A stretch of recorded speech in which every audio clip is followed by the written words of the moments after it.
आज भी याद है वो दिन जब उसे लकड़ियों के बिस्तर पर बांधे ले गए थे।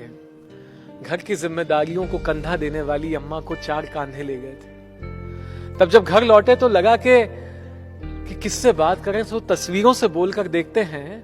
जिसे खजाने की तरह संभालती थी अम्मा, उस अटैची को खोल कर देखते हैं। जिसने साया दिया था जिंदगी की चिलचिलाती धूप में, क्या बताएं क्या कुछ न मिला हमें यादों की संदूक में। न जायदाद के कागजात, न सोना चांदी, न कोई अजूबा था। 50 सालों से बूढ़ी हाथों ने संजोया, 50 सालों का तजुर्बा था।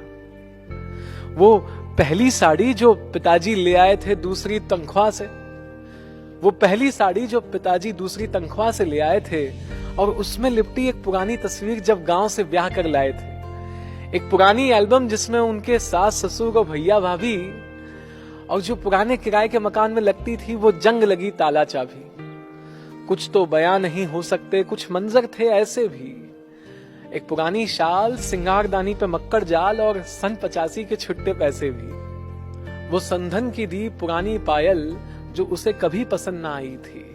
वो बीपी शुगर की महंगी गोलियां जो जानकर कभी ना खाई थी। एक सामान देखकर तो आंसू निकला, अम्मा की आई इतनी याद। वो 2 ग्राम का मंगलसूत्र जो कभी ना पहना पापा के जाने के बाद। एक पॉलीथीन में लिपटी ननिहाल के मकान की मिट्टी थी। आखिर में जो मिली वो आढ़े तिरछे अक्षर में लिखी अम्मा के हाथ की चिट्ठी थी। प्यारे बेटे तुम मुझसे लड़ता, काश मेरे लिए भी लड़ लेता। अब पढ़ रहा है आखिरी चिट्ठी, बूढ़ी आंखों को भी पढ़ लेता। कि जब बचपन था तो सब कुछ कह देता अपनी जबान से तुतलाते हुए। अब जो उम्र हुई तो तुझे देखा बस घर आते और घर से जाते हुए। लड़ने बहाने बतिया तो ले, इसीलिए तो उलझती थी। पर तू भी तो थका हारा होगा, मैं इतनी बात समझती थी। पर दिल बैठ जाता था मेरा, तू जितनी बार थक कर लेटा है।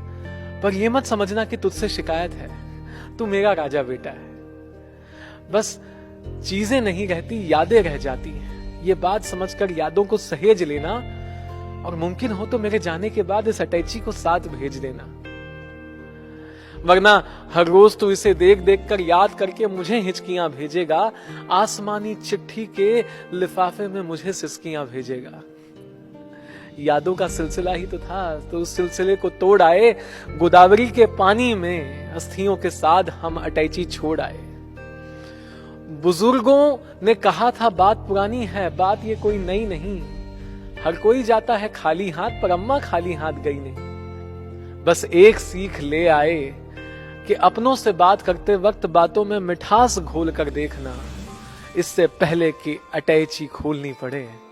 अम्मा के सामने अपना दिल खोल कर देखना। अम्मा की अटैची।